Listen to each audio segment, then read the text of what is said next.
안녕하십니까. 동양문화 2의 국왕 1차 수업을 진행하겠습니다. 잔인한 4월이 지나갔네요.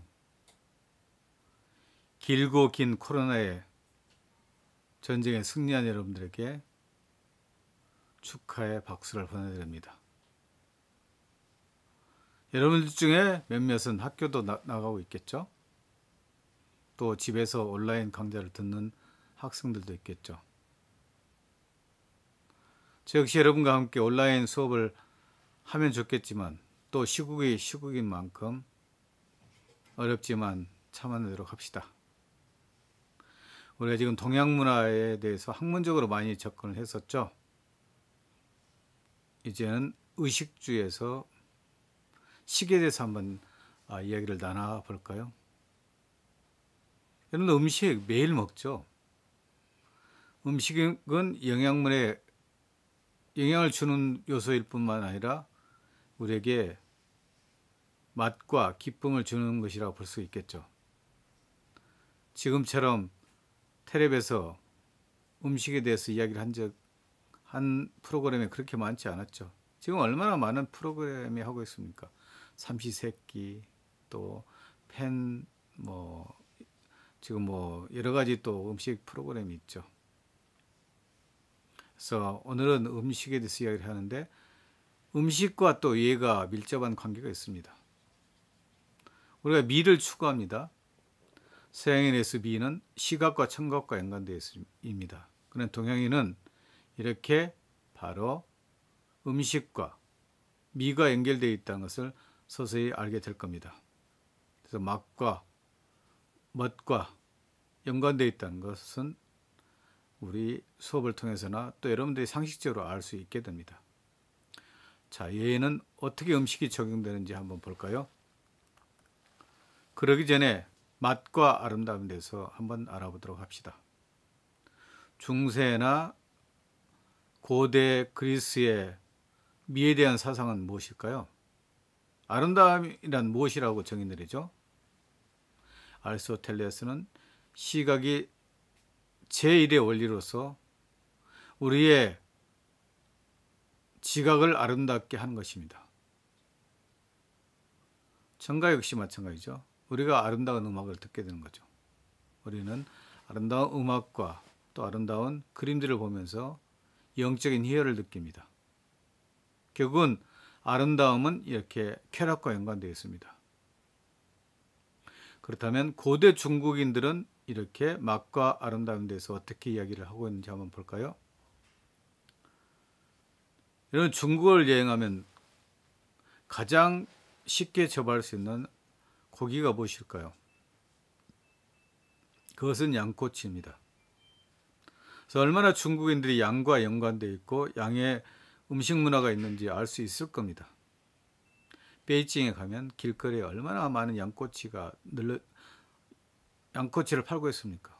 비싸지도 않습니다. 그렇습니다. 고대로부터 양고기를 귀하고 맛있게 여겼던 중국인들입니다. 이런 중국인들은 양대 증미, 양이 큰 것이 아름답다. 이 양이라는 것은 우리가 초원에서 풀을 뜯고 사는 양입니다. 양이 많다 그런 양이 아닙니다. 그래서 양과 큰 대자로 미를 해석하는데 그들에게 양이 있죠. 양은 양고기 이야기합니다. 양은 시각적으로 아름다웠을 뿐만 아니라 미각적으로도 빼어났을 것입니다. 그래서 시각적과 미각적인 게 함께 합쳐진 게 동양인의 미학사상이라고 보시면 되겠죠. 이를 통해 풍요로움, 맛있음이 미의 본체이며 아름다움의 개념은 맛에서 유래했음을 유추할 수 있습니다. 맛과 미와 맛 상호 호환할 수 있는 겁니다. 우리 보면 사전들이 있죠. 사전은 어떤 거죠? 단에 대해서 해석을 하는 거죠. 한나라 허신이라는 학자가 있었습니다. 그 허신은 사전이라는 설문회자를 제작을 했습니다. 이 설문해자에서 자에 대한 미에 대한 설명이 어떻게 됐는지 한번 알아볼까요? 허신의 설문해자에서 미는 감이다. 미는 아름다울 미자고 감은 달감자입니다. 그래서 미라는 것은 아름답다는 것입니다. 이렇듯이 미는 감미로움과 깊은 연관이 있습니다.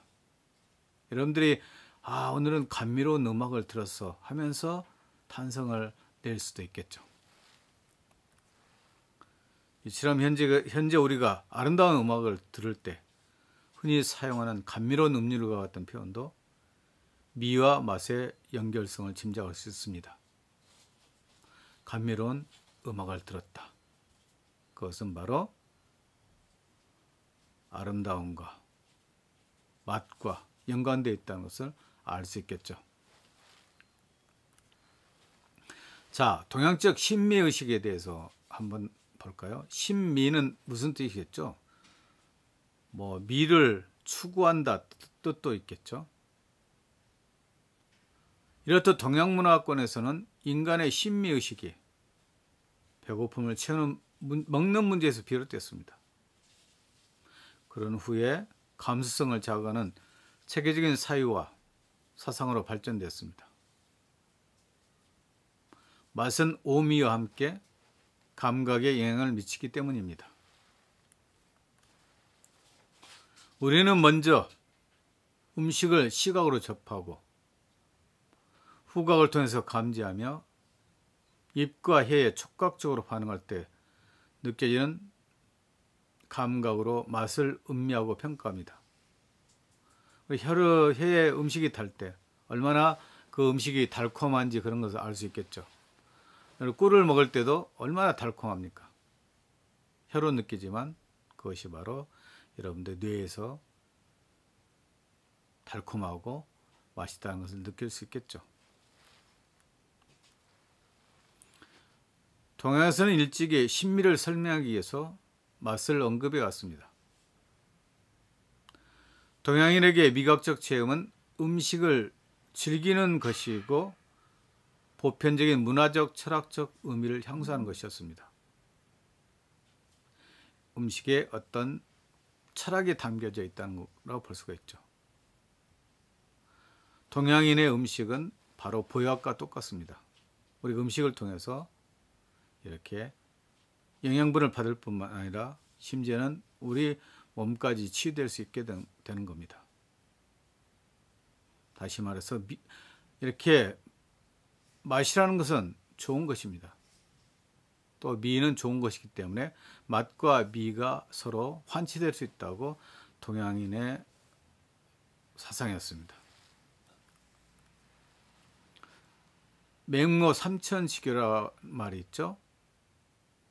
맹자가 시장에 있을 때는 시장애들과 잣배처럼 놀았고 학문을 하는 데 가서는 학문을 하는 것을 좋아했기 때문에 어머니는 자식의 교육을 위해서 3번이나 이사를 했다는 겁니다. 그런 맹자는 미적 감각을 마음과 오간으로 나누었는데 마음은 도덕 정시로 충만한 인격미를 즐기는 것이고 오간은 색, 소리, 냄새, 촉각, 맛 등에 의한 향락적인 맛을 즐기는 것으로 생각했습니다. 마음은 인격미, 오간은 향락적인 맛을 즐기는 겁니다. 그래서 향락적인 맛이라고 해서 우리가 오간이 가치 없다는 건 아닙니다. 오간과 마음이 모두 다 중요한 겁니다. 그래서 우리 인간은 마음으로 인격미를 추구해야 되고 또 이렇게 오간을 통해서 향락적인 맛을 즐겨야 될 겁니다. 이럴 때 전인적인 인간이 되는 겁니다. 동양의 미적 주체는 오간이 통일된 것이나 서양은 시각과 청각 중심이라는 논리를 폈습니다. 서양인들은 먼저 음식과 연관돼서 미를 추구하지는 않았죠. 시각적으로 아름답다. 내가 해 뜨는 일출이나 해지는 일몰을 통해서 참 장관이다 하면서 시각적인 의미를 강조했죠. 아름다운 음악을 들으면서 여러분들이 눈을 감고 정말 전원을 산책하는 것처럼 들으는 베토벤의 전원교향을 통해서 이렇게 아름다움을 느끼겠죠. 그래서 시각과 청각을 통해서 아름다움을 느끼는 게 서양인의 미학적 태도입니다. 근데 중국에서는 미적 감상 방식에서 중국 미학은 선진시대, 그래서 진나라 시전 이전에, 진나라는 최초로 통일국가입니다. 보기에서 seeing, 본다, 또 유진시대에서 맛보기, 송대에서는 깨닫기로 발전하였다고 봅니다. 그래서 이렇게 보기, 맛보기, 깨닫기 이런 과정들이 연결되어 있습니다. 보기, 맛보기, 깨닫기는 동양미학에서 감상의 세 단계를 뜻하며 한참 동안 맛을 즐기면 자연스럽게 깨달음에 이르게 된다는 것입니다. 동양인들은 우리가 절에 가서 도만 닦아서만이 이렇게 깨달음에 이른다는 것이 아닙니다. 음식을 통해서 즐겁고 향락적인 것을 향유하게 된다면 바로 그것이 깨달음에 이르는 길이라고 볼 수가 있습니다. 그래서 동양적 미학은 깨달음과 맛을 연결시킬 수 있다는 것을 또 한번 생각해 보십시오. 맛과 멋의 아름다움의 깊은 상관성은 동양적 사유의 특징입니다. 동양적 사유는 맛과 멋이 상호 관련성을 가지고 있다고 보는 겁니다. 분명 맛은 외형인 미와 내면적이고 감각적인 미가 혼재되어 있는 동양의 독특한 신미식으로 간주할 수 있습니다. 그래서 이렇게 외형의 미, 또 내형의 미가 맛과 연관되어 있다고 보는 겁니다. 그래서 맛을 통해서 우리가 오감을 즐기지만 또 한편으로는 그것을 통해서 뇌에서 어쨌든 기쁨을 얻을 수 있다는 겁니다. 디자인 행위의 사물인 의식주는 사회 속에서 사용되고 경험함으로써 특정한 가치와 고유한 생활 양식을 형성하여 우리의 일상의 의미를 만들고 생활 문화를 이룩하는 겁니다. 그 가운데 음식은 1차적으로 사람의 생명을 이어가기 위한 영양이라는 면에서 중요한 기능을 담당합니다. 음식은 맛이 연관되어 있지만 또 영양이라는 점에서 우리를 살찌우는 하나의 수단이라고 보시면 되겠습니다. 자, 그러면 우리의 본 주제인 예와 음식에 대해서 한번 이야기를 해볼까요? 예는 사회적 질서라고 이야기를 했었죠. 인간이면 누구나 다 지켜야 할 질서이죠. 그런 예가 음식과 어떻게 연관이 되어 있을까요? 여러분들이 음식을 먹으면서 소리를 내서는 안 된다. 너무 서두르서는 안 된다. 또 어른이 식사를 시작하기 전에 먼저 먹어서는 안 된다. 물론 지금은 여러분들이 어른들과 함께 사는 대가족 제도가 아니기 때문에 먼저 먹을 수도 있겠죠. 그래도 아버지와 함께 살 때는 아버지가 먼저 숟가락을 들고 여러분들이 음식을 먹게 되는 거죠. 이런 것도 하나의 예라고 보시면 되겠죠. 그래서 음식은 예로부터 시작됐다는 겁니다. 자, 음식과 문명의 전승입니다. 우리의 음식 문화는 무엇이 있죠? 한국인은 밥의 문화죠. 쌀 중심의 문화로서 지금은 파리 바게트 등 수많은 제빵사들이 존재하고 있지만 우리의 실제 한국의 전형적인 음식은 이렇게 쌀로 만든 음식이라고 보시면 되겠죠. 밥이 우리 문화의 정수라고 보시면 되겠죠. 이런 문명이 나라마다 다 전승되었습니다. 그래서 각각의 나라마다 음식에 대한 문명이 있고 문화가 있을 것입니다. 그렇죠? 자, 그렇다면 중국 사람이 음식 문화에 어떤 특별한 점이 있는가 한번 살펴볼까요? 우리 한국인의 음식 문화의 특별한 것이 무엇이죠? 옛날엔 좌식 문화해서 땅바닥에 앉아서 식사를 했었죠. 탁자에 놓고. 그렇지만 지금 여러분들은 많이 달라졌죠. 근데 중국의 음식 문화에 대해서 알아야 될 게 한자로 이해할 수 있습니다. 네 가지 단어가 있습니다. 포, 예, 향, 전입니다. 포라는 것은 불화자에다가 이런 포, 감싼다는 뜻이 있습니다. 불로 감싼다는 뜻이겠죠. 불로 감싼다는 것은 결국 뭐랄까요? 조금 이따 이야기는 하겠지만 로스트 한다는 말 많이 나오죠. 그래서 불로 감싼 어떤 음식을 굽는다 뜻으로 생각하시면 될 겁니다. 예라는 것은 사회적 질서죠. 우리 인간이라면 누구나 지켜야 될 거라고 볼 수가 있겠죠. 향은 보면 함께 즐길 향자, 향연이란 말 이야기를 했었죠. 그래서 향자는 이렇게 함께 할 수 있다는 뜻이겠죠. 저는 뭐 존경이라는 뜻이 있습니다. 그래서 포, 예, 향, 존, 이 네 가지에 대해서 계속해서 이야기를 해볼까 합니다. 포는 불화자에다가 이게 감싼다는 포 그런 뜻이 있죠. 포장한단 말 여러분들 많이 하시죠. 그런 포나 똑같습니다. 그래서 결국은 이런 포장을 해서 불로 굽는다는 뜻이겠죠.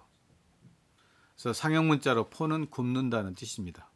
그래서 여러분들이 중국의 음식 문화에서 이렇게 포로 굽는다는 뜻이 있구나 한번 생각하시면 좋겠습니다.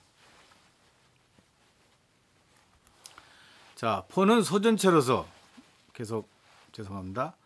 왼쪽 편의 불에 굽는 것을 가리키고 오른쪽의 포는 감싼다는 뜻입니다.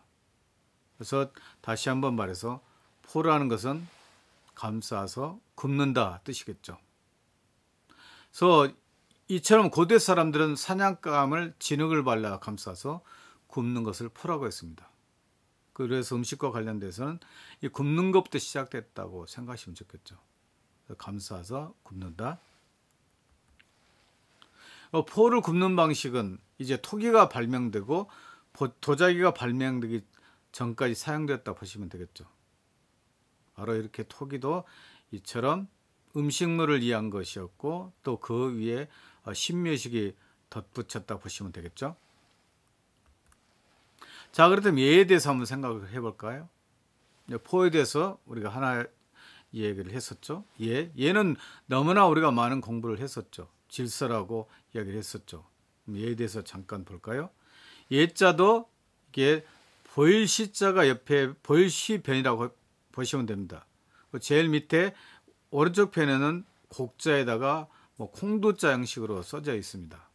한자로 제가 여러분들한테 써서 보여주면 좋겠지만 면대면 수업이 아니어서 조금 애석하게 생각합니다. 음식은 예치의 시작이라는 겁니다. 예의 다스림이 바로 음식과 연관되어 있습니다.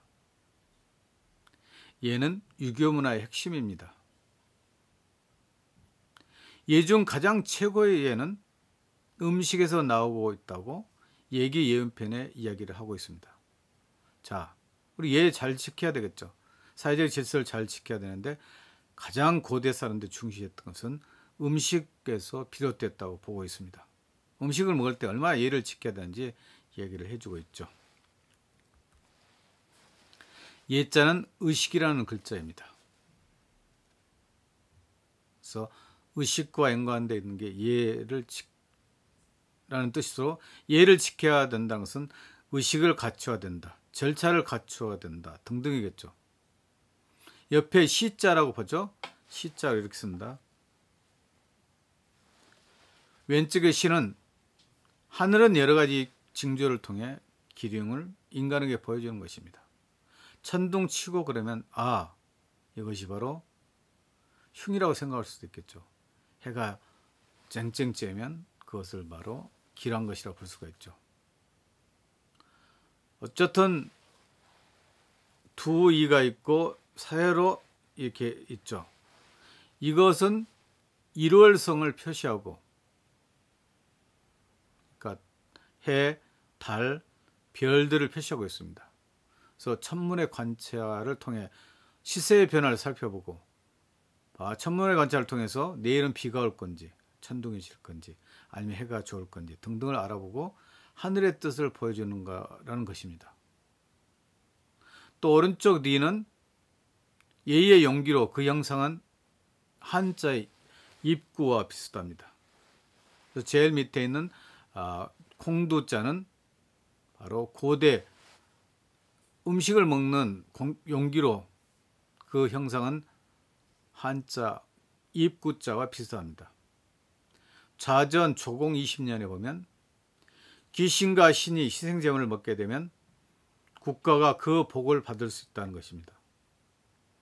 이것이 바로 어떤 예와 연관되어 있다고 보시면 되겠죠. 결국 예라는 것은 의식을 지키고 또 하늘의 뜻을 보여주고 그런 것들을 봅니다. 또 먹는 것과 연관되어 있죠.